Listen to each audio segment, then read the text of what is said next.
রাঁচি ভ্রমণের এটা আমাদের থার্ড স্পট, সীতাকুণ্ড। রাম সীতা লক্ষ্মণ যখন বনবাসী ছিল তখন মানে এইখানে সীতা মা স্নান করেছিল। এই যে না তখন ছিল না, এখন তো সাবান টাবান। আমার মনে হয় সাবান নেই, এখানে কাপড় মাপড় কাচে সেই জল। হ্যাঁ, এই সীতাকুণ্ড, ওখানে তো লেখা আছে। এটাই সীতাকুণ্ড। আরে পরে ঘিরে দিয়েছে জায়গাটা যেন নষ্ট না হয়। হ্যাঁ হ্যাঁ হ্যাঁ, তখন ঘেরা ছিল না। এই সীতাকুণ্ড, এখানে সীতা মা স্নান করতো। স্নান করতো আর সীতাফল খেত। আর পাহাড়ের সীতাফল খেত। কিরম কি অদ্ভুত দেখেছো ভেতর থেকে জলটা মানে কিরম অদ্ভুত দেখেছো জলটা বেরোচ্ছে কোথা থেকে?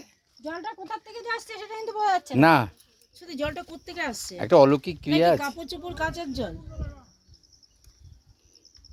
এই দেখ না, বালতি রেখেছে কাপড় কাচে ঢুকে। সীতাকুণ্ড। আবার এখানটা দেখ বাথরুম,